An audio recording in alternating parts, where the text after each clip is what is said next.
নমস্কাৰ লোকসভাৰ সাধাৰণ নিৰ্বাচনলৈ মাজত মাত্ৰ আৰু কেইটামান সপ্তাহ বাকি সকলো ঠিকে থাকিলে মাৰ্চৰ প্ৰথম বা দ্বিতীয় সপ্তাহত লোকসভা নিৰ্বাচনৰ ভোট গ্ৰহণ সূচী হয়তো ঘোষণা কৰা হ'ব লোকসভা নিৰ্বাচনৰ প্ৰাক মুহূৰ্তত মাত্ৰ কেইটামান সপ্তাহ বাকি থাকুতে বিৰোধী পক্ষৰ যেটো সম্ভাৱনা থকা এলায়েন্স আছিল যেটো মিত্ৰজোঁট আছিল যাৰ নাম দিয়া হৈছিল ইণ্ডিয়া সেই ইণ্ডিয়া জোঁটটো ভাঙি থানবান হোৱাৰ উপক্ৰম হৈছে যোৱা ছমাহৰ আগৰ পৰা গঢ় লৈ উঠা এই ইণ্ডিয়া জোঁটটো কি বিশেষ কাৰণবিলাকৰ কাৰণে ভাঙি থানবান হোৱাৰ উপক্ৰম হৈছে আৰু নিৰ্বাচনী কৌশলী পৰ্যবেক্ষকসকলে কি ধৰণে ইয়াক গ্ৰহণ কৰিছে কি ধৰণে পৰ্যবেক্ষণ কৰিছে সেই বিষয়ে আলোচনা কৰাটোৱে আমাৰ আজিৰ সাৰাংশৰ উদ্দেশ্য আহক গ্ৰাফিক্সত দেখিব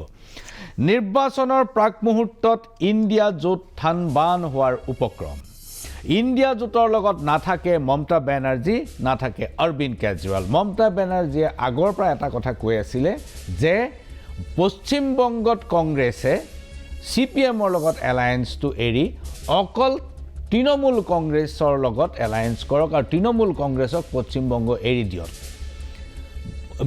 পঞ্জাব আৰু দিল্লীৰ ক্ষেত্ৰত অৰবিন্দ কেজৰিৱালৰো একেই স্থিতি তেওঁলোকে কৈছিলে যে পঞ্জাবত আৰু দিল্লীত কংগ্ৰেছে আম আদমি পাৰ্টিক এৰি দিয়ক কিন্তু কংগ্ৰেছে বংগ পঞ্জাব আৰু দিল্লী এইকেইখন ৰাজ্যত আসন বুজাবুজিৰ ক্ষেত্ৰত তেওঁলোকৰ লগত সহমতত উপনীত হ'ব নোৱাৰিলে এতিয়া অৰবিন্দ কেজৰিৱাল আৰু মমতা বেনাৰ্জীয়ে দুয়ো ইণ্ডিয়া ত্যাগ কৰাটো প্ৰায় নিশ্চিত হৈ পৰিছে যদি সেইটোৱেই হয় ইয়াৰ কিন্তু নেপথ্য কাৰণ বহুত আছে এই বহুত কাৰণবোৰেই আমি আজিৰ সাৰাংশত আলোচনা কৰিম ৰাম মন্দিৰ যেতিয়াই নিৰ্মাণ হ'ল ৰাম মন্দিৰৰ প্ৰাণ প্ৰতিষ্ঠা হ'ল আৰু যি উত্তাল জোৱাৰৰ সৃষ্টি হ'ল সমগ্ৰ দেশত আৰু টেলিভিছনে ঘৰে ঘৰে লৈ গ'ল সামাজিক মাধ্যমে ঘৰে ঘৰে লৈ গ'ল ৰাম মন্দিৰৰ প্ৰাণ প্ৰতিষ্ঠাৰ কাৰ্যসূচী তাৰ পিছতেই নীতিশ কুমাৰে কোনো ধৰণৰ বাধ্যবাধকতা নোহোৱাকৈ হঠাৎ ইউটাৰ্ণ মাৰিলে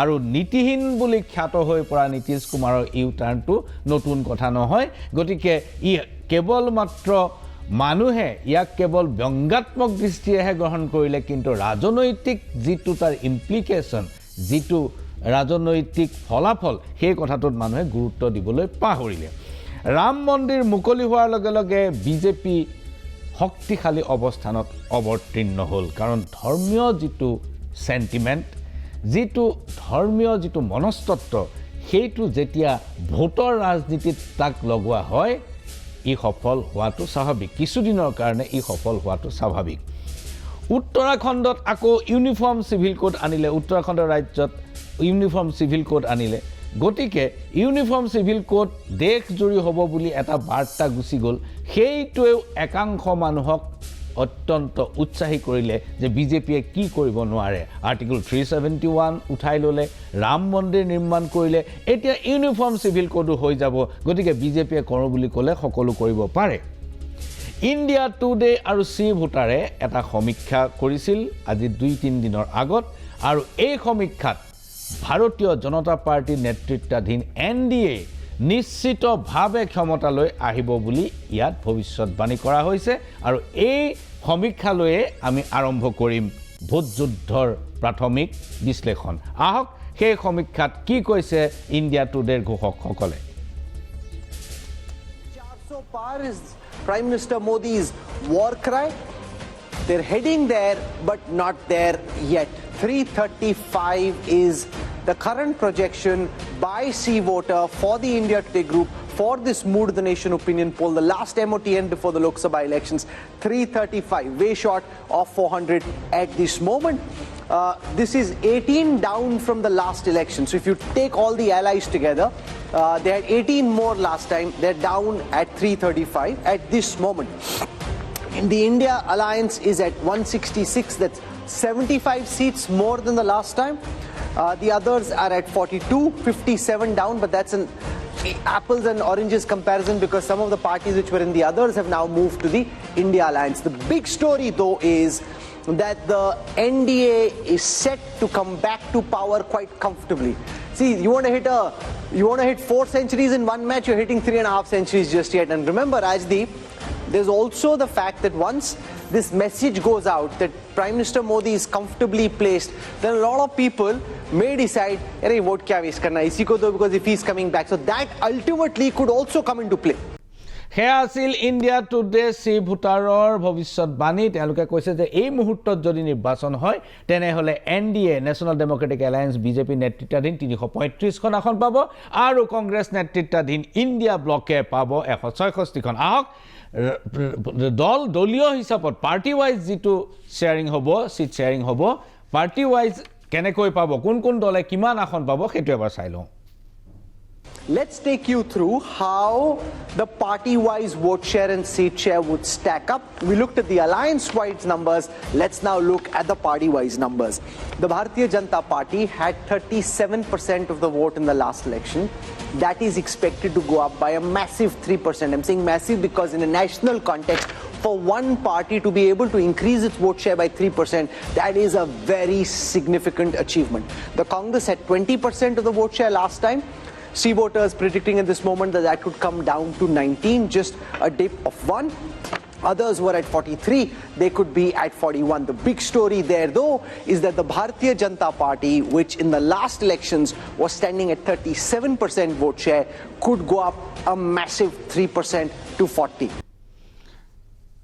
আহক গ্ৰাফিক্সত দেখিব এই সমীক্ষাৰ ফলাফল ইণ্ডিয়া টুডে চি ভোটাৰৰ সমীক্ষা এতিয়া যদি নিৰ্বাচন হয় তেনেহ'লে NDA পাব 335খন আসন ইণ্ডিয়া জোটে পাব 166খন আসন অন্যান্য দলে পাব 42খন আসন 2019 চনত বিজেপি নেতৃত্বাধীন NDA পাইছিলে 353খন আসন এইবাৰ 18খন কমিব মন কৰিব 353খন পাইছিল এইবাৰ 18খন কমাৰহে আশংকা আছে আনহাতে ইণ্ডিয়া জোটত থকা দলবোৰে 2019 চনত পাইছিল 81খন আসন এইবাৰ নিৰ্বাচনী সমীক্ষাত 75খন আসন বৃদ্ধি পাইছে ইণ্ডিয়া জোটৰ গ্ৰাফিক্সত দেখিব ভোট শ্বেয়াৰিং কোনে কিমান শতাংশ ভোট পাব 2019 চনত বিজেপিয়ে পাইছিল 37% ভোট 2024 চনত বিজেপিয়ে 3% বেছি পাব 40% ভোটলৈ উন্নীত হ'ব কংগ্ৰেছে 2019 চনত পাইছিল 20% এইবাৰ কংগ্ৰেছৰ ভোট নামি 19% পাবহি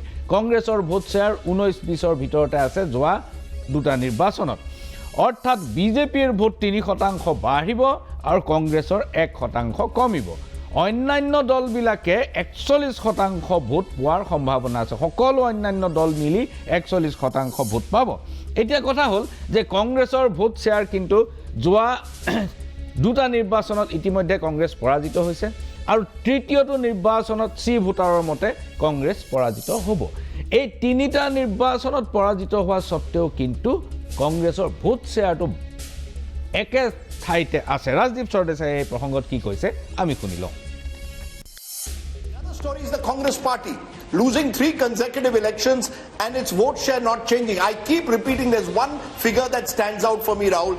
The BJP got around 7.5 crore votes in 2009. It went up by a whopping 200% to over nearly 22 crores by 2019 in a decade. The Congress vote has remained relatively static at 11 crores. So while we are looking at the BJP and the big picture of Mr. Modi winning his hat-trick, we've got to also look at the Congress party.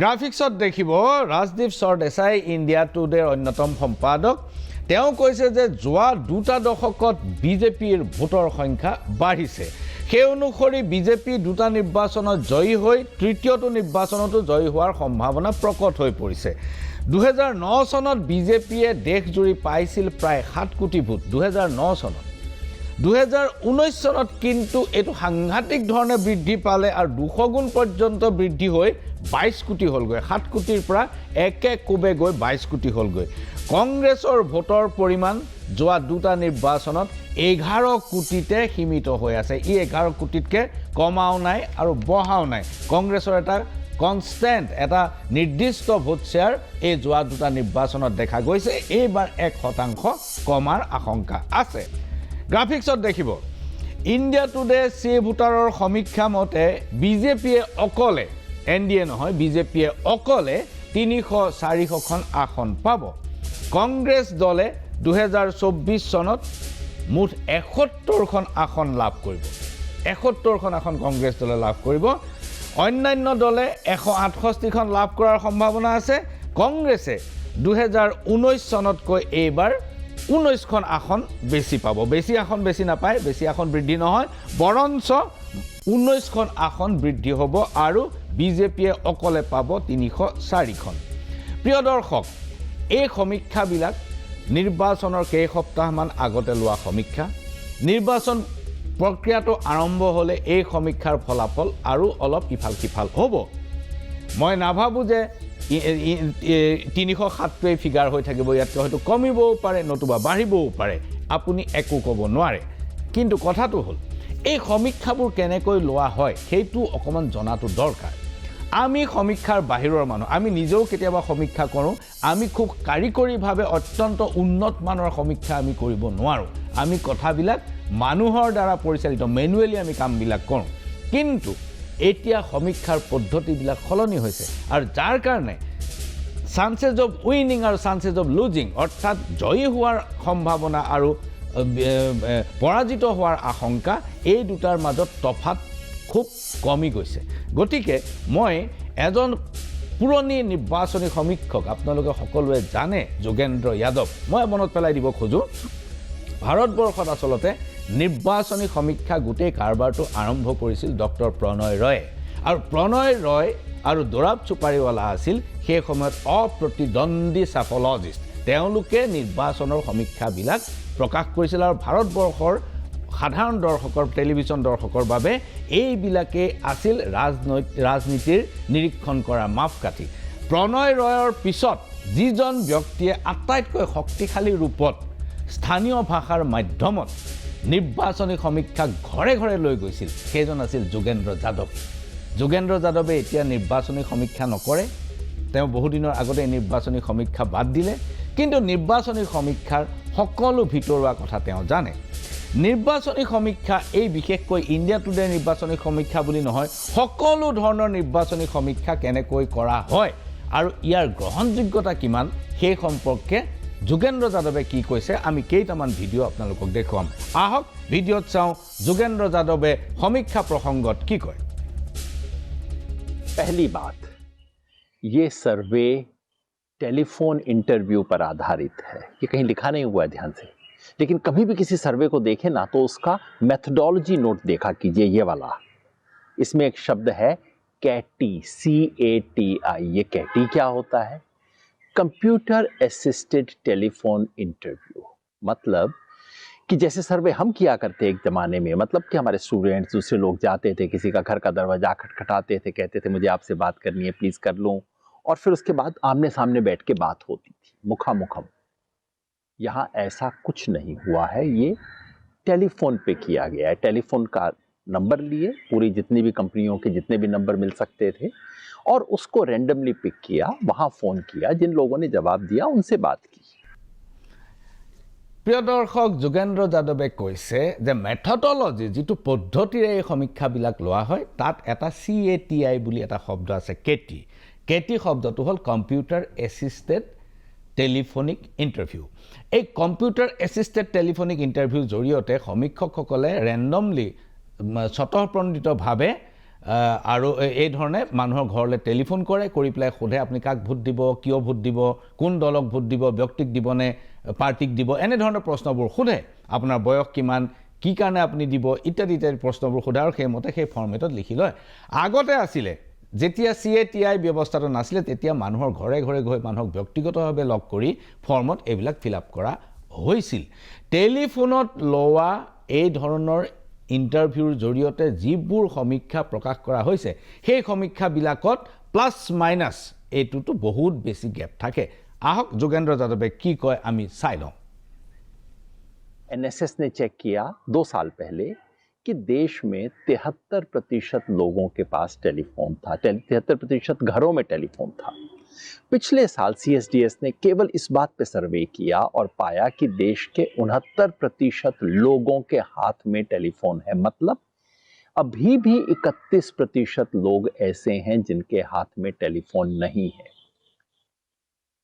और ये सब तरह के लोग तो नहीं है, है ना? कौन? जो सबसे गरीब हैं उनमें 51% के हाथ में टेलीफोन नहीं है, बुजुर्गों के हाथ में कम है। मतलब जब आप टेलीफोन से इंटरव्यू करेंगे तो आपको हर तरह के लोग नहीं मिलेंगे, कुछ खास तरह के लोग, जो सबसे नीचे के 20% 25% लोग हैं जिनके पास टेलीफोन है ही नहीं, वो आपके सर्वे से बाहर हो जाएंगे। যোগেন্দ্ৰ যাদৱে কোৱা কথাৰ সাৰমৰ্ম হ'ল যেতিয়া নেশ্যনেল চেম্পল ছাৰ্ভে যেতিয়া যোৱা বছৰ আগৰ বছৰ সমীক্ষা লৈছিল তেতিয়া দেখা গৈছিল যে ভাৰতবৰ্ষত 73% মানুহৰ ঘৰত টেলিফোন আছে আৰু যোৱা বছৰ যেতিয়া সমীক্ষা ল'লে তেতিয়া দেখা গ'ল যে 69% লোকৰ হাতত, এইটো ব্যক্তি, আগৰটো আছিল ঘৰ, 73% ঘৰত যোৱা বছৰ আগৰ বছৰলৈকে আছিল আৰু যোৱা বছৰ 69% মানুহৰ হাতত টেলিফোন আহিল, অৰ্থাৎ এতিয়ালৈকে 31% মানুহৰ হাতত টেলিফোন নাই। এই 31% মানুহ কোন? যিসকল অতি দুখীয়া, যি এটা টেলিফোন এফৰ্ড কৰিব নোৱাৰে, যি এটা টেলিফোন কিনিব নোৱাৰে। এইসকল মানুহ এই গোটেই সমীক্ষাৰ পৰা বাহিৰত। এই সমীক্ষাটো চলোৱা হৈছে যিটো একাংশ বিলো পভাৰ্টি লাইন, যিসকল দুখীয়া তেওঁলোকৰ ভিতৰত 51% মানুহৰ হাতত টেলিফোন নাই। দুখীয়া মানুহ বিলো পভাৰ্টি লাইন এইসকলৰ ভিতৰত 51% মানুহৰ হাতত টেলিফোন নাই। অৰ্থাৎ সেই ধৰণে সমগ্ৰ ভোটাৰৰ যিটো সংখ্যা, এই সংখ্যাৰ পৰা 20ৰ পৰা 25% মানুহ এই সমীক্ষাৰ পৰা বাহিৰত আছে।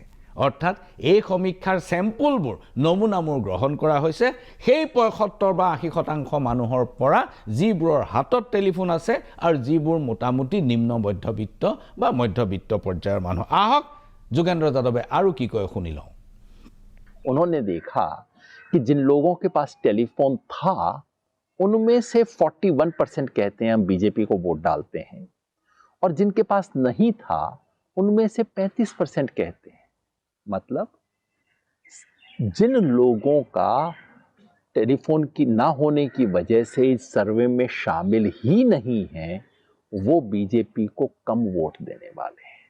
सर्वे को पढ़िए, ध्यान से पढ़िए, लेकिन याद रखिए कि बॉटम 20% 25% इस सर्वे से बाहर हैं। যোগেন্দ্ৰ যাদৱে আৰু কৈছে যে CSDSৰ ছাৰ্ভেত এই কথাটো প্ৰকাশ পাইছে যে টেলিফোন থকা মানুহৰ, যিসকলৰ হাতত টেলিফোন আছে, তেওঁলোকৰ 41% বিজেপিৰ সপক্ষে মত দিছে। তেওঁলোকে কৈছে যে বিজেপি জিকিব। আৰু যিসকলৰ হাতত টেলিফোন নাই তেওঁলোকৰো 31% মানুহে কিন্তু বিজেপিৰ সপক্ষে কৈছে। অৰ্থাৎ টেলিফোন নথকা মানুহৰ 69% কিন্তু বিজেপিৰ পক্ষত কোৱা নাই। এতিয়া কথাটো হ'ল যে ভাৰতবৰ্ষত বিপক্ষ যিটো ইণ্ডিয়া জোটটো এতিয়া ভাঙি যাবৰ উপক্ৰম হৈছে, ভাৰতবৰ্ষত বিপক্ষ কি দুৰ্বল নেকি? ভাৰতবৰ্ষৰ বিপক্ষ ৰাজনীতি আজিৰ দিনটোত একেবাৰে দুৰ্বল হৈ পৰিছে নেকি বা ভাঙি চুৰমাৰ হৈ পৰিছে নেকি? এই কথাটোত আমাৰ আজিৰ পৰা এমাহ আগতে মই এটা সাক্ষাৎকাৰ গ্ৰহণ কৰিছিলোঁ ভাৰতবৰ্ষৰ প্ৰথম শাৰীৰ ভোট কৌশলী প্ৰশান্ত কিশোৰ, আপোনালোকে সকলোৰে নাম জানে। প্ৰশান্ত কিশোৰক মই সুধিছিলোঁ যে ভাৰতত বিৰোধী কিয় ইমান দুৰ্বল হৈ পৰিছে। আহক প্ৰশান্ত কিশোৰে কি কৈছিল আমি চাই লওঁ। भारत जैसे देश में विपक्ष कभी कमजोर नहीं हो सकता है। विपक्ष और विपक्षी पार्टी दोनों में फर्क करना समझे। विपक्ष ऑपोजिशन कमजोर नहीं है, ऑपोजिशन पार्टी कमजोर हो कुड बी सकता है। वीकर। तो मेक दैट डिस्टिंक्शन। कई बार भाई अगर राहुल गांधी की कांग्रेस मजबूत नहीं है, इसका मतलब ये नहीं कि देश में हर आदमी मोदी मोदी कर रहा है। ये संभव है कि देश में बहुत ऑपोजिशन, विपक्ष, बहुत लोग सहमत नहीं है मोदी जी से, लेकिन उनको कांग्रेस में ऑल्टरनेटिव नहीं दिख रहा है, इसलिए वो वहां जाकर वोट दे रहे हैं। যোগেন্দ্ৰ যাদৱে যিটো কথা কৈছে যে BPLৰ তলত থকা মানুহৰ 31%হে বিজেপিৰ পক্ষত কৈছে, 69% কোৱা নাই। আৰু বিপক্ষ দুৰ্বল নে সবল সেই কথাটো কৈছে প্ৰশান্ত কিশোৰে। এইটো মোৰ সাক্ষাৎকাৰ আছিলে। প্ৰশান্ত কিশোৰে কৈছে যে বিপক্ষৰ ৰাজনীতি দুৰ্বল হ'ব পাৰে, কিন্তু ভাৰতবৰ্ষৰ দৰে দেশত বিপক্ষ কেতিয়াও দুৰ্বল নহয়। কোনোবা ৰাজনৈতিক দল দুৰ্বল হৈছে, সি জনমত গঠন কৰিব পৰা নাই, সেইটো এটা সুকীয়া কথা। কিন্তু ভাৰতবৰ্ষৰ গণতন্ত্ৰৰ মাহাত্ম্যই কওক বা কালিকাই কওক, বিপক্ষ কেতিয়াও ইয়াত দুৰ্বল হ'ব নোৱাৰে ইয়াত এটা ডিসেন্ট এটা বিপৰীত এটা ধ্বনি বিপৰীত এটা স্লোগান বিপৰীত এটা চিন্তাধাৰা সদায়ে প্ৰবাহমান হৈ থাকে এইখিনিতে লৈছোঁ ক্ষণিক সময়ৰ বাণিজ্যিক বিৰতি ইয়াৰ পিছত আমি চাম ইণ্ডিয়া এলায়েন্সৰ অৱস্থা আৰু বিপক্ষ ৰাজনীতি আৰু বিজেপিৰ ভৱিষ্যত ক্ষণিক সময়ৰ বাণিজ্যিক বিৰতি বিৰতিৰ পূৰ্বে আমি আলোচনা কৰিছিলোঁ সমীক্ষাৰ কথা আৰু সমীক্ষাত এই কথাটো প্ৰকাশ পাইছে যে বিজেপিয়ে 305খন আসন পাব আৰু সৰ্বমুঠভাৱে এনডিএ 335খন আসন পাব আৰু ইণ্ডিয়া ব্লকে 166খন আসন পাব কংগ্ৰেছে 71খন আসন পাব যোগেন্দ্ৰ যাদৱ যিজন অতি পুৰণি পৰিপক্ক সাইকোলজিষ্ট তেওঁ কৈছে যে এই সমীক্ষাবিলাক কি ধৰণে লোৱা হয় টেলিফোন এছিষ্টেড যিটো ইণ্টাৰভিউ এইটো ধৰণৰ এটা computer assisted telephonic interview CATI এইটো ব্যৱস্থাৰ দ্বাৰা লোৱা হয় ইণ্টাৰভিউবিলাক আৰু সাক্ষাৎবোৰ লোৱা হয় স্যাম্পল কালেক্ট কৰা হয় তাৰ পৰা এই বিশ্লেষণবোৰ কৰা হয় তেওঁ আৰু এটা কথা কৈছে যিটো মই আপোনালোকক প্ৰদৰ্শন কৰিব নোৱাৰিলোঁ সেইটো হৈছে যে ইয়াত যিটো মেথডলজি তাত এইটো লিখা থাকে যে ইয়াত যিটো এৰৰ যিটো ভ্ৰান্তিৰ বা ত্ৰুটিৰ পৰিমাণ হ'ব পাৰে সেইটো +-2%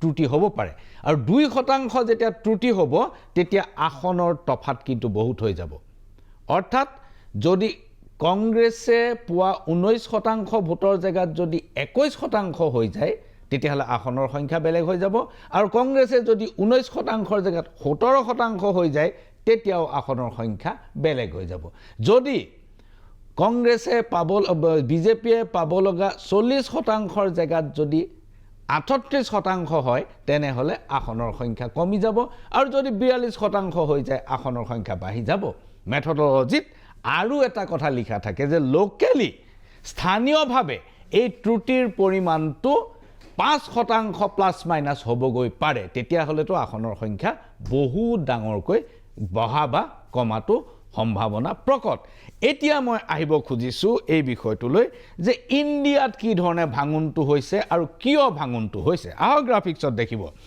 নিৰ্বাচনলৈ প্ৰায় 12 সপ্তাহ আছে আৰু 12 সপ্তাহ থাকোঁতেই ইণ্ডিয়াত ভাঙন আৰম্ভ হৈ গৈছে মমতা বেনাৰ্জীয়ে বহুদিনৰ পৰা কৈ আছে যে কংগ্ৰেছে প্ৰতিদ্বন্দ্বিতা কৰিব নালাগে পশ্চিম বংগত সিপিএমৰ লগত তেওঁলোকে আসন বুজাবুজি বাদ দিব লাগে কিন্তু কংগ্ৰেছে এই কথাটো শুনা নাই কংগ্ৰেছে কৈছে যে আমি সিপিএমৰ লগত সমঝোতাটো আমাৰ জোটটো বন্ধন আমি ভাঙিব নোৱাৰো আম আদমি পাৰ্টিয়ে স্পষ্টভাৱে ঘোষণা কৰিছে প্ৰথমতে তেওঁলোকে খুব উৎসাহেৰে গ'ল ইণ্ডিয়াত জইন কৰি যোগদান কৰিবলৈ কিন্তু তেওঁলোকে কৈছে যে দিল্লীৰ 7খন আসন আৰু পাঞ্জাবৰ আটাইবোৰ আসনত তেওঁলোকে অকলে প্ৰতিদ্বন্দ্বিতা কৰিব কোনো কাৰণতে ইণ্ডিয়া কোনো দলক তেওঁলোকে এই আসনবোৰ এৰি নিদিয়ে আৰু ৰাম মন্দিৰৰ প্ৰাণ প্ৰতিষ্ঠাৰ পিছতেই নীতিশ কুমাৰ যাক হিন্দীত আজিকালি উত্তৰ ভাৰতত পাল্টি কুমাৰ বুলি কৈছে গতিকে এই নীতিশ কুমাৰে পুনৰ উল্টা মাৰি ইউটাৰ্ণ মাৰি এনডিএ লৈ গুচি গ'ল ইয়াৰ পৰা স্পষ্টকৈ ওলাই পৰিল যে ইণ্ডিয়া জোটটোৱে তিনিটা প্ৰধান দল ইতিমধ্যেই হেৰুৱাইছে তৃণমূল কংগ্ৰেছ আম আদমি পাৰ্টি আৰু জনতা দল ইউ এইকেইটা কিন্তু প্ৰধান দল আছিলে ইণ্ডিয়া জোটৰ ভিতৰত আনকি নীতিশ কুমাৰ কনভেনৰ পৰ্যন্ত আছিলে গতিকে এতিয়া সেইজন নীতিশ কুমাৰে নিজে গুচি গ'ল চৌধুৰী চৰণ সিঙক শেহতীয়াকৈ ভাৰত ৰত্ন প্ৰদান কৰিলে যাৰ ফলত তেওঁ পৰিয়াল অত্যন্ত সুখী আৰু তেওঁৰ পুত্ৰই ইতিমধ্যে ঘোষণা কৰিছে যে তেওঁলোকৰ যিটো দল ৰাষ্ট্ৰীয় লোকদল এই ৰাষ্ট্ৰীয় লোকদলটো এনডিএত সামিল হোৱাৰ বাবে প্ৰস্তুত অন্ধ্ৰপ্ৰদেশৰ টিডিপি দলৰ নেতা চন্দ্ৰবাবু নাইডু বিজেপিৰ লগত ইতিমধ্যে কথা বতৰা আৰম্ভ হৈ গৈছে বিজেপিৰ প্ৰেসিডেন্ট জগত প্ৰসাদ নাড্ডাৰ লগত ইতিমধ্যে কথা হৈছে আৰু দুই এদিনৰ ভিতৰতে তেলেগু দেশম পাৰ্টিটো এনডিএত সামিল হোৱাৰ সম্ভাৱনা প্ৰকট অৰ্থাৎ এফালেদি ইণ্ডিয়াই তিনিটা দল হেৰুৱালে আনফালেদি এনডিএ এটাকৈ দল নিজৰ লগত আনিবলৈ সক্ষম হৈছে মই কোৱা নাই যে মমতা বেনাৰ্জী আৰু আম আদমি পাৰ্টি এনডিএত যাব কিন্তু ৰাষ্ট্ৰীয় লোকদল আৰু তেলেগু দেশম পাৰ্টি এনডিএত যোৱাটো নিশ্চিত হৈ পৰিছে আকালি দলে কৃষি আইনৰ কথা মনত আছে তিনিখন কৃষি আইন আহিছিল, এবছৰ জোৰা বিৰাট আন্দোলন হৈছিল কৃষকৰ সিংঘু বৰ্ডাৰত, যিটো আজি আকৌ আৰম্ভ হৈছে পুনৰ অন্য দাবীত। সেই আকালি দলে সেই সময়ত NDAৰ সংগ ত্যাগ কৰিছিল, তেওঁলোকে মন্ত্ৰিত্ব এৰি গুচি গৈছিল আৰু আকালি দলৰ লগত এতিয়া বিজেপিয়ে কথা বতৰা আৰম্ভ কৰিছে। হয়তো অলপতে খুব সোনকালেই আকালি দল পুনৰ NDAত চামিল হ'ব। অৰ্থাৎ ইণ্ডিয়াই যি সময়ত এটা এটাকৈ দল তেওঁলোকে হেৰুৱাইছে, NDA সেই সময়ত এটা এটাকৈ দল নিজৰ ফাললৈ আনিবলৈ সক্ষম হৈছে। সাম দাম দণ্ড ভেদ যিকোনো প্ৰকাৰে NDAত নিজৰ লগত আনিবলৈ সক্ষম হৈছে। আহক গ্ৰাফিক্সত দেখিব এই যিটো প্ৰক্ৰিয়া আৰম্ভ হৈছে NDAৰ সংখ্যা বৃদ্ধি কৰাৰ বা NDAৰ শক্তিশালী কৰাক, ইয়াৰ পৰা বুজা গৈছে যে NDAৰ যিটো সংখ্যা হ'বগৈ সি 353তে ৰৈ নাযাব। কাৰণ এই দলবোৰ এতিয়া নতুনকৈ আহিছে। সমীক্ষা গ্ৰহণ কৰাৰ সময়ত এই দলবিলাক তেলেগু দেশম পাৰ্টি বা আকালি দল বা ৰাষ্ট্ৰীয় লোক দল এইবোৰ কিন্তু NDAত নাছিল। এতিয়া এইবিলাক দল যেতিয়া লগ লাগিব NDAৰ আৰু তেতিয়া সমীক্ষা গ্ৰহণ কৰা হ'ব, তেতিয়া NDAৰ আসনৰ সংখ্যা আৰু বৃদ্ধি পোৱাৰ সম্ভাৱনা আছে। 2018 চনতে চন্দ্ৰবাবু নাইডুৱে NDA ত্যাগ কৰিছিল আৰু 2018 চনত প্ৰধানমন্ত্ৰী নৰেন্দ্ৰ মোদীয়ে চন্দ্ৰবাবু নাইডুক বিশ্বাসঘাতক আখ্যা দিছিল। স্বয়ং প্ৰধানমন্ত্ৰীয়ে কৈছিল যে চন্দ্ৰবাবু নাইডুৰ লগত সকলো ধৰণৰ সম্পৰ্ক চিৰদিনৰ বাবে বন্ধ কৰা হৈছে। চন্দ্ৰবাবু নাইডুৰ বাবে আমাৰ দুৱাৰ চিৰকালৰ বাবে বন্ধ। ইয়াৰ পিছত এটা গোচৰ উলিয়ালে। গোচৰটো হ'ল যে স্কিল ডেভেলপমেণ্ট কৰ্পোৰেশ্যনৰ এটা কেলেংকাৰী। চন্দ্ৰবাবু নাইডু যেতিয়া মুখ্যমন্ত্ৰী আছিল সেই সময়ত স্কিল ডেভেলপমেণ্ট কৰ্পোৰেশ্যনত অন্ধ্ৰপ্ৰদেশত হোৱা এটা কেলেংকাৰী, য'ত চন্দ্ৰবাবু নাইডুক অভিযুক্ত কৰা হ'ল আৰু চন্দ্ৰবাবু নাইডুক জেলত নিক্ষেপ কৰা হ'ল। জেলত কিছুদিন থকাৰ পিছত চন্দ্ৰবাবু নাইডু ঘূৰি আহিল। তেওঁ অৱস্থান কৰিলে, তেওঁ চালে যে জগনমোহন ৰেড্ডী যিজন তেওঁৰ প্ৰধান প্ৰতিদ্বন্দ্বী অন্ধ্ৰপ্ৰদেশত, তেওঁ কোনফালে যায়। নিৰ্বাচনলৈ কেইসপ্তাহমান থকাৰ অৱস্থাতো জগনমোহন ৰেড্ডীয়ে কোনো স্থিতি স্পষ্ট নকৰিলে। তেওঁ NDA কোনো যাবলৈ মন নকৰিলে আৰু ইণ্ডিয়াৰ লগত তেওঁৰ মত নিমিলে। ইয়াৰ পিছত তেওঁ দেখিলে যে জগনমোহন ৰেড্ডীৰ দলৰ লগত প্ৰতিদ্বন্দ্বিতা কৰিবলৈ হ'লে তেওঁক NDAৰ সমৰ্থনৰ প্ৰয়োজন হ'ব আৰু জেলৰ পৰা ওলায়ে সুৰসুৰীয়া ভকত হৈ তেওঁ এতিয়া NDAৰ লগত আলোচনা আৰম্ভ কৰিছে।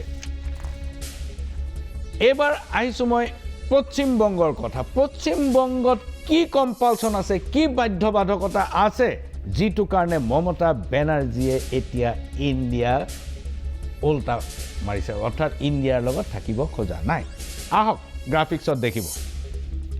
পশ্চিম বংগত কংগ্ৰেছ, বামপন্থী আৰু তৃণমূল কংগ্ৰেছ এই তিনিওটা দল কিন্তু বিজেপিৰ বিৰোধী। তিনিওটা দলেই বিজেপিৰ বিপক্ষে আছে। কংগ্ৰেছ, CPM আৰু TMC, তৃণমূল কংগ্ৰেছ, তিনিওটা কিন্তু একেখন মঞ্চত অহাটো কঠিন। বংগত যদি তিনিওটা দল একেলগ হৈ যায় তেনেহ'লে বিজেপিয়ে শূন্য মাৰিব, তাত এখনো চিট নাপায়। মমতা বেনাৰ্জীয়ে আহ্বান দিছে যে কংগ্ৰেছে বংগত TMCক বিৰোধিতা কৰাটো বন্ধ কৰি দিয়ক।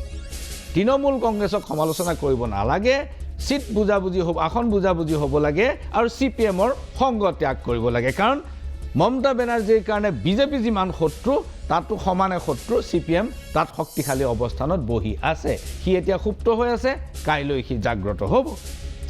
কিন্তু বংগত কংগ্ৰেছে CPMক এৰি নিদিয়ে। UPA চৰকাৰ CPMৰ সমৰ্থনত চলাইছিল ইমান দিন।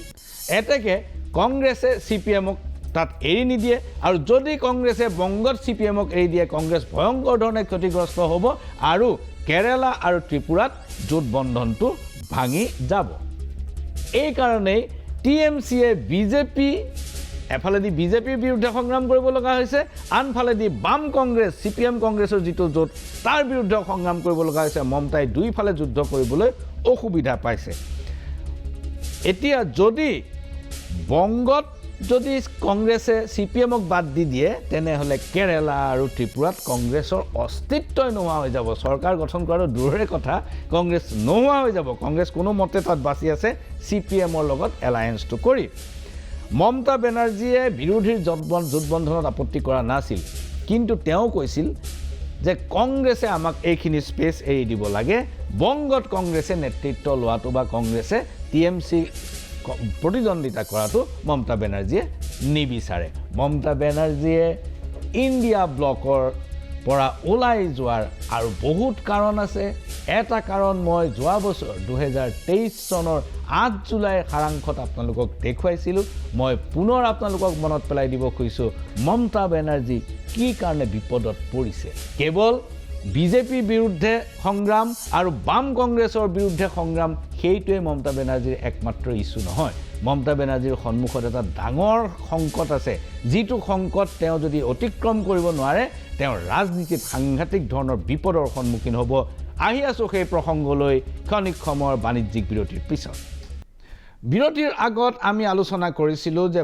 বংগৰ ৰাজনীতিত মমতা বেনাৰ্জীয়ে দুটা পক্ষৰ লগত সমানে যুঁজিব লগা হৈছে কংগ্ৰেছ বামজোঁট ইফালে বিজেপি সেইকাৰণে মমতা বেনাৰ্জীয়ে কংগ্ৰেছক কৈছে যে তোমালোকে বামৰ লগত এলায়েন্সটো বাদ দিয়া মোৰ লগত আহা আৰু আমি একেলগে যুদ্ধ কৰোঁ আৰু আমাক যুদ্ধক্ষেত্ৰ এৰি দিয়া আমাক সেইখিনি স্পেচ দিয়া সেই কথা কংগ্ৰেছে মানি লোৱা নাই কাৰণ বাম শক্তিক কংগ্ৰেছে বাদ দিব নোৱাৰে মমতা বেনাৰ্জীৰ ব্যক্তিগত এটা কম্পালচন আছে এটা বাধ্যবাধকতা আছে ৰাজনৈতিক বাধ্যবাধকতা আৰু ব্যক্তিগত বাধ্যবাধকতা দুইটা এই নিৰ্বাচনৰ আগে একেলগ হৈ পৰিছে এই ব্যক্তিগত বাধ্যবাধকতাটোৱে মমতা বেনাৰ্জীক ইণ্ডিয়াৰ পৰা দূৰত ৰাখিব বহু দিনৰ বাবে আহক গ্ৰাফিক্সত দেখিব মমতা বেনাৰ্জীক বিজেপিয়ে তীব্ৰ হেঁচা দিছে মমতা বেনাৰ্জীৰ সমস্যাটো হ'ল ভতিজাক অভিষেক বেনাৰ্জীক লৈ আপোনালোকৰ মনত পৰিব 2022 চনৰ 19 জুলাইত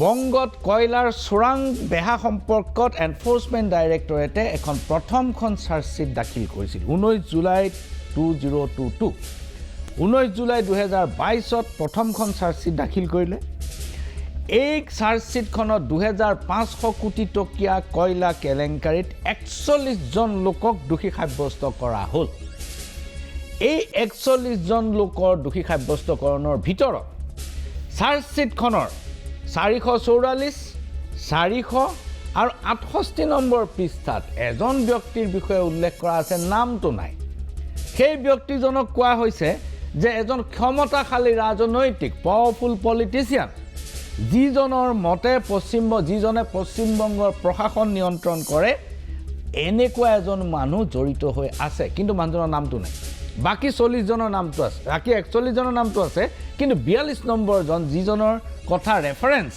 444, 400 আৰু 68 নম্বৰ পৃষ্ঠাত উল্লেখ আছে তেওঁৰ নামটো নাই এইজন হৈছে স্বয়ং অভিষেক বেনাৰ্জী যিজন মমতা বেনাৰ্জীৰ ভতিজাক আপোনালোক সকলোৱে জানে যে চাৰ্জশ্বীটৰ পিছতো অভিষেক বেনাৰ্জীৰ ঘৰ আৰু তেওঁৰ পত্নী ৰুচিৰা বেনাৰ্জীৰ তেওঁ জেৰা কৰিছিল ৰুচিৰা বেনাৰ্জীৰ শহুৰেক শাহুৱেক সকলোকে মানে মাক দেউতাক সকলোকে ইডিয়ে জেৰা কৰিছিল এই নামটো যে নাই সেইটোৱে ৰহস্য চাৰ্জশ্বীটত নামটো নাই 19 জুলাইত যেতিয়া চাৰ্জশ্বীট দিছিল তাৰ আগতে আপোনালোকে টাইমলাইনটো চাব 13 জুলাইত 6 দিনৰ আগতে তেতিয়াৰ পশ্চিমবংগৰ ৰাজ্যপাল আছিল বৰ্তমানৰ উপৰাষ্ট্ৰপতি জগদীপ ধনখৰ যি আজিও গুৱাহাটীলৈ আহিছে অসম বৈভৱ বঁটা দিবৰ বাবে জগদীপ ধনখৰ আছিল পশ্চিমবংগৰ ৰাজ্যপাল আৰু জগদীপ ধনখৰৰ লগত মমতা বেনাৰ্জীৰ সম্পৰ্ক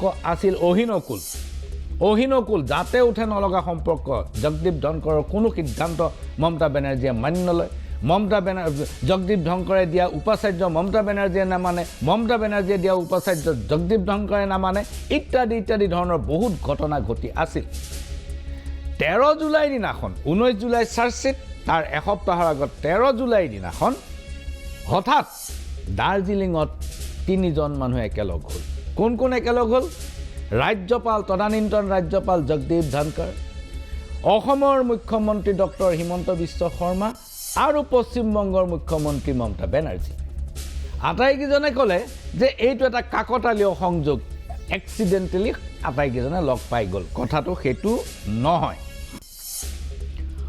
19 জুলাই যেতিয়া 13 জুলাইত তেওঁলোকে লগ পালে তিনিজন একেলগ হ'ল 19 জুলাই দিনাখন যিখন চাৰ্জশ্বীট দিলে তাত অভিষেক বেনাৰ্জীৰ নামটো নোহোৱা হৈ থাকিলে বুজাত একো অসুবিধা নাই কিয় নোহোৱা হৈ থাকিল 19 জুলাইৰ পিছত দুদিন পিছত 21 জুলাই দিনাখন মমতা বেনাৰ্জীয়ে ঘোষণা কৰিলে যে আগন্তুক উপৰাষ্ট্ৰপতিৰ নিৰ্বাচনত টিএমচিয়ে ভোটদানৰ পৰা বিৰত থাকিব যদি টিএমচিয়ে ভোট দিয়ে জগদীপ ধনখৰ কেতিয়াও উপৰাষ্ট্ৰপতি হ'ব নোৱাৰে টিএমচিয়ে ভোটদানৰ পৰা এবষ্টেইন কৰিলে যাৰ কাৰণে অভিষেক বেনাৰ্জীৰ নামটো চাৰ্জ চিটৰ পৰা নোহোৱা হৈ থাকিল ইয়াৰ পিছতেই জগদীপ ধনখৰ উপৰাষ্ট্ৰপতি হ'ল যদি চাৰ্জ চিটত অভিষেক বেনাৰ্জীৰ নাম আহিলেহেঁতেন জগদীপ ধনখৰ উপৰাষ্ট্ৰপতি নহয় এইটো জোতাৰ গজাল এই গজালটোৱে মমতা বেনাৰ্জীক সদায় বিন্ধি থাকিব যাৰ কাৰণে যেতিয়াই ইচ্ছা হয় তেতিয়াই এনফৰ্চমেণ্ট ডাইৰেক্টৰেটে চাৰ্জ চিটত অভিষেক বেনাৰ্জীৰ নামটো ভৰাই দিব পাৰে আৰু যাৰ কাৰণে মমতা বেনাৰ্জীয়ে কোনো কাৰণতে কোনো সুস্থিৰ বিৰোধী ঐক্যৰ লগত থকাটো এক প্ৰকাৰ অসম্ভৱ হয় তেওঁ অভিষেক বেনাৰ্জীক ত্যাগ কৰিব লাগিব নতুবা তেওঁ বিৰোধী পক্ষৰ জোটবন্ধন ত্যাগ কৰিব লাগিব যিটো সহজ সেইটো তেওঁ ইতিমধ্যে বাছি লৈছে এইবাৰ আহক আম আদমি পাৰ্টিৰ প্ৰসংগলৈ গ্ৰাফিক্সত দেখিব অৰবিন্দ কেজৰিৱালে কংগ্ৰেছক সাংঘাতিক ধৰণে আক্ৰমণ কৰা আৰম্ভ কৰিলে কংগ্ৰেছৰ কোনো কথাই তেওঁ যিবোৰ প্ৰস্তাৱ দিয়ে সকলো অগ্ৰাহ্য কেজৰিৱাল আগৰ পৰাই বিৰোধী ঐক্যৰ লগত নাছিলে তেওঁ খুব ৰিলাক্টেণ্টলি খুব ইতস্ততঃ কৰিহে বিৰোধী ঐক্যলৈ আহিছিল জনমতক আওকাণ কৰিব নোৱাৰি তেওঁ বিৰোধী ঐক্যলৈ আহিছিল বিৰোধী ঐক্যলৈ অহাৰ এটা কাৰণ আছিল কাৰণ ঘটনাটো হ'ল ইতিমধ্যে সত্যেন্দ্ৰ জৈন আৰু মনীষ সিসোদিয়াক কাৰাগাৰলৈ লৈ গ'ল তেওঁ দেখিলে যে যদি বিৰোধী ঐক্যৰ লগত তেওঁ নেথাকে শক্তিশালী এটা জোটবন্ধনৰ লগত নেথাকে তেতিয়াহ'লে সকলোকে লৈ গুচি যাব কিন্তু তেওঁ বিৰোধী ঐক্যত যোগদান কৰাৰ লগে লগে এনফৰ্চমেণ্ট ডাইৰেক্টৰেট চুপ হৈ থকাৰ বিপৰীতে আৰু বেছি আগ্ৰাসী হৈ গ'ল আৰু সঞ্জয় সিঙকো গ্ৰেপ্তাৰ কৰি থৈ দিলে এইবাৰ এনফৰ্চমেণ্ট ডাইৰেক্টৰেটে তেওঁ এখনৰ পিছত এখন নটিচ পঠাবলৈ আৰম্ভ কৰিছে আম আদমিয়ে সদায় একলা চলো নীতিত বিশ্বাস কৰি আহিছিল যে অকলে যাম আৰু কংগ্ৰেছৰ যিবোৰ হেৰুওৱা স্পেচ সেইবিলাকত আমি সোমাই পৰিম এই ধাৰণাটোত একেবাৰে ভুল নাছিলে আম আদমি পাৰ্টিয়ে কংগ্ৰেছে হেৰুওৱা স্পেচত সোমাই দিল্লী আৰু পাঞ্জাবত যথেষ্ট সফল হৈছে তেওঁলোকে বিজেপিয়ে হেৰুওৱা স্পেচত এতিয়ালৈকে সোমাব পৰা নাই কিন্তু কংগ্ৰেছে যিবোৰ স্পেচ হেৰুৱালে সেইবোৰত আম আদমি পাৰ্টি সোমাইছে গুজৰাটত কিন্তু তেওঁলোকৰ ভূমিকাটো আছিল ধ্বংসকাৰীৰ ভূমিকা এইটো স্পইলাৰৰ ভূমিকা তেওঁলোকে যদি কেণ্ডিডেট নিদিলেহেঁতেন তৃতীয় পক্ষ হিচাপে খাৰা নহ'লহেঁতেন গুজৰাটত এইবাৰ ৰাজ্যৰ বিধানসভা নিৰ্বাচনত বিজেপিৰ টানাটানি পৰিলেহেঁতেন কিন্তু তেওঁলোকে ইচ্ছাকৃতভাৱে স্পইলাৰৰ ভূমিকা একেবাৰে মুখ্যমন্ত্ৰী পৰ্যন্ত প্ৰজেক্ট কৰিলে আৰু মুখ্যমন্ত্ৰীজনে ছিকিউৰিটি ফৰফিট হ'বলৈ বাকী থাকিল কেৱল মাত্ৰ বাকী চব বহুত মানুহৰ ছিকিউৰিটি ফৰফিট হ'ল আম আদমিয়ে গুজৰাটত আপোনাৰ নাক কাটি সতিনীৰ যাত্ৰা ভংগ কৰিলে এতিয়া কংগ্ৰেছ আৰু আম আদমিৰ দুইটাৰে এটা মিউচুৱেল প্ৰব্লেম আছে পাৰস্পৰিক সমস্যা এটা আছে কংগ্ৰেছ যোৱা বছৰলৈকে পাঞ্জাবত ক্ষমতাত আছিল এতিয়া কংগ্ৰেছে আম আদমিক গোটেই চিটবোৰ কেনেকৈ এৰি দিয়ে এই কথাটোতে তেওঁলোকৰ পলিটিকেল কনফ্লিক্টটো আছে ৰাজনৈতিক সংঘাতটো আছে কিন্তু আন এটা সংঘাতটো হ'ল কি যে যিকোনো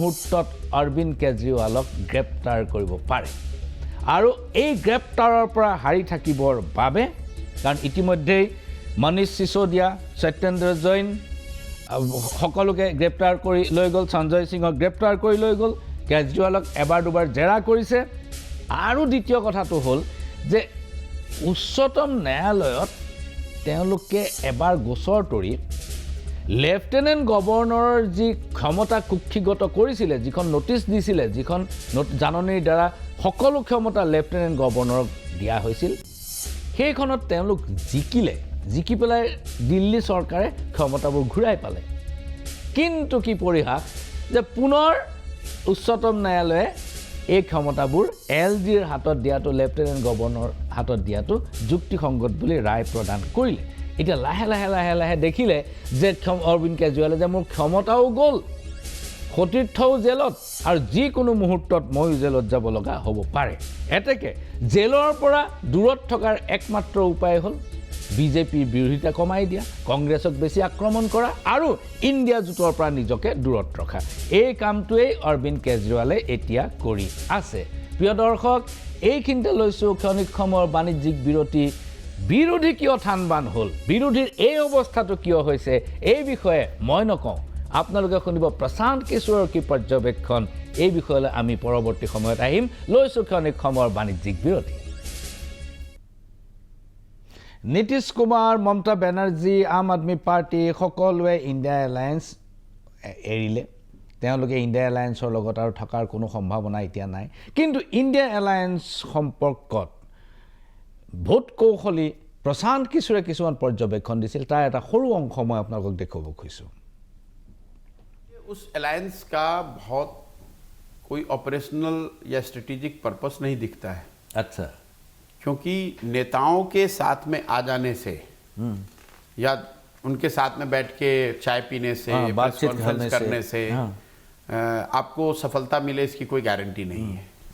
कई लोगों को ऐसा लगता है और बातचीत में लोग बताते हैं कि इंदिरा जी को हराने के लिए सारे दल एक साथ आए और हरा दिए। वो आधी बात बता रहे हैं। अगर इमरजेंसी नहीं हुआ होता, अगर जेपी का आंदोलन नहीं होता तो सारे दल साथ में आ जाते, तो क्या वो इंदिरा गांधी को हरा सकते थे? नहीं। सेम चीज जब बीपी सिंह का एरा देखिए, जब राष्ट्रीय मोर्चा बना जनता दल के नेतृत्व में, बीपी सिंह के नेतृत्व में, तो पहले बोफोर्स मुद्दा बना जी, पहले देश व्यापी भ्रष्टाचार के खिलाफ एक आंदोलन खड़ा हुआ, फिर उस मुद्दे पर दल और नेता साथ में आए तो कहानी बनी। इंडिया अलायंस में जो मैं देख रहा हूं कि इन्होंने एक काम किया कि अपना नाम यूपीए से बदल के इंडिया किया, और वो टैक्टिकली अच्छा मूव है, उसका उनको फायदा भी मिला। क्यों? अपने आप को इंडिया अलायंस कह देना एटलीस्ट आई बॉल कैच करने के हिसाब से ज्यादा ठीक है, लेकिन उसके बाद तो कुछ नहीं किया। ना आपने नैरेटिव बनाया, ना आपने व्यवस्था बनाई, ना आपने ज्वाइंट कैंपेन किया, ना आपका कोई कम्युनिकेशन, ना कोई कंट्रोल कमांड सेंटर है, ना आपने एक दूसरे की मदद के लिए कोई प्रयास किया। तो अगर आपने नाम में फेरबदल किया तो उसका फायदा मिला, कुछ करोगे तब तो फायदा होगा। तो इंडिया अलायंस वाले तो कुछ कर ही नहीं रहे हैं। 3 बैठक अभी तक की उन्होंने, 4 बैठक पिछले 4 महीनों में, और probably it is too late now.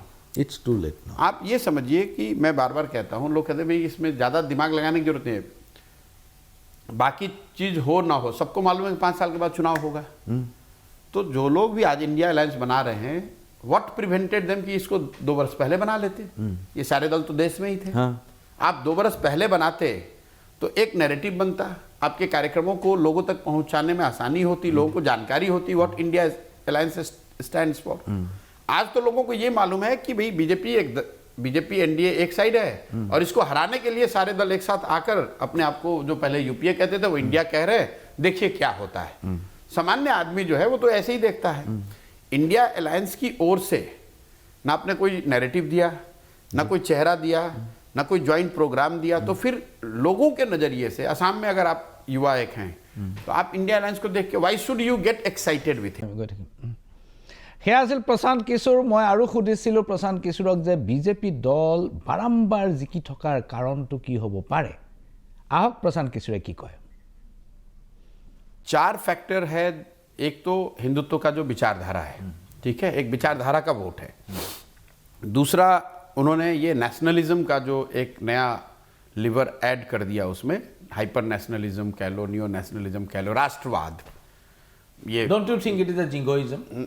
वो अलग बात है। आप उसको क्या सोचते हो, आपका क्या ओपिनियन। मैं कह रहा हूं कि किन 4, मतलब बीजेपी के वोट, आपने कहा कि वो बीजेपी मशीनरी का स्ट्रेंथ नहीं है, इन 4 चीजों का है। पहला विचारधारा, दूसरा ये neo nationalism, hyper nationalism, whatever you want to call it. तीसरा, large number of beneficiaries, the लाभार्थी एज दे कॉल इट, जिनको डायरेक्ट ट्रांसफर हो रहा है पैसा, आवास योजना में, किसान स्वनिधि योजना में, सिलेंडर मिल गया, शौचालय मिल गया। तो लाभार्थियों का एक बहुत बड़ा वर्ग है जो कि बीजेपी को वोट करता है। और चौथा है उनकी organisational, financial and organisational muscle. अब मान लो आप कांग्रेस के कैंडिडेट हैं, उम्मीदवार हैं, यहाँ चुनाव लड़ रहे हैं, तो आपके पास पैसे भी नहीं उतने होते हैं कई कैंडिडेट्स के पास कि आप ठीक से अपना प्रचार कर सकें। बीजेपी के कैंडिडेट के पास, उसके पास काडर भी है, पैसा भी है, ऊपर से सपोर्ट भी है, प्लस उसको, लेकिन मेन जो फैक्टर है वो 3 है। हिंदुत्व का विचारधारा, राष्ट्रवाद, लाभार्थी, और इलेक्टोरल मसल, जिसको आप ऑर्गेनाइजेशन, संगठन, जो भी आप कह लो। বিৰোধী শক্তিবিলাকে কংগ্ৰেছক দেশজুৰি 200খন আসন এৰি দিব বিচাৰে। এই 200খন আসনত কংগ্ৰেছৰ বাহিৰে আন দলবিলাকৰ কোনো অস্তিত্ব নাই যেনে কিছুমান আসন আছে TMC নাই কিছুমান আসন আছে আম আদমি পাৰ্টি নাই কিছুমান আসন আছে সমাজবাদী পাৰ্টি নাই এনেকুৱা বহুত 200খন আসন আছে কিন্তু এই 200খন আসনৰ 130খন আসনতেই বিজেপি অত্যন্ত শক্তিশালী এতেকে কংগ্ৰেছৰ লগত তেওঁলোকৰ নিমিলে কিন্তু বিজেপিয়ে আঞ্চলিক শক্তিবোৰক তেওঁলোকৰ স্থানৰ পৰা স্থানচ্যুত কৰিব পৰা নাই অন্ধ্ৰপ্ৰদেশ এতিয়াও আঞ্চলিক শক্তিৰ হাতত উৰিষ্যা আঞ্চলিক শক্তিৰ হাতত বংগ আঞ্চলিক শক্তিৰ হাতত তামিলনাডু আঞ্চলিক শক্তিৰ হাতত খিৰিনাখনলৈকে তেলেংগানা আঞ্চলিক শক্তিৰ হাতত আছিলে এতেকে এই আঞ্চলিক শক্তিবিলাকেই আমাৰ ভৱিষ্যত হয়তো নিৰ্ণয় কৰিব পাৰে এনেকুৱা অৱস্থাত प्रशांत किशोरे की कैसा हम चाह लो एक तो पहली बात आप ये मत समझो कि बीजेपी सारे इलेक्शन जीत रहा है ठीक है अभी आज इस देश में 15 राज्यों में 16 राज्यों में आज भी नॉन बीजेपी सरकारें हैं और 2014 से 2022-23 तक बीजेपी को कई जगह पे लोगों ने हराया है एक तो आप ये देखो कि बीजेपी विज़ेवी कांग्रेस जब वो कांग्रेस से उनका मुकाबला होता है then they appear invincible Congress के मुकाबले उन्होंने अच्छा परफॉर्म किया है पिछले 10-12 सालों में जहां भी उनकी कांग्रेस से सीधी लड़ाई है वहां पर बीजेपी जीत कर आई है अगर आप रीजनल पार्टीज के मुकाबले देखेंगे तो महाराष्ट्र उत्तर प्रदेश जैसे 2-3 राज्यों को अगर आप छोड़ दें हालांकि बड़े राज्य हैं इसलिए बीजेपी को एडवांटेज है लेकिन ज़्यादातर जगह पे जहां बीजेपी जीत रही उनका सीधा मुकाबला कांग्रेस से है तो यस बीजेपी का अपना स्ट्रेंथ है but it's also a function there victory is function of कि अपोजिशन जो कांग्रेस है वो उतनी मजबूत नहीं है या उतनी मजबूती से वो लड़ती नहीं है বিজেপি শক্তিশালী কোনো সন্দেহ নাই কিন্তু কংগ্ৰেছে যি পৰ্যায়ত যুঁজখন আগবঢ়াই নিব লাগিছিল সেই পৰ্যায়ত যুঁজখন আগবঢ়াই নিব পৰা নাই য'ত কংগ্ৰেছ আৰু বিজেপিৰ প্ৰত্যক্ষ মুকাবিলা আছে তাত বিজেপিয়ে ভাল কৰিছে মই আগতেও কৈছোঁ যে 200খন এনেকুৱা আসন আছে য'ত কংগ্ৰেছৰ বাহিৰে আন দলৰ অস্তিত্ব নাই আৰু তাৰে 130খন আসনত বিজেপি অত্যন্ত শক্তিশালী প্ৰিয় দৰ্শক সাৰাংশ ইমানতে সামৰিছোঁ নমস্কাৰ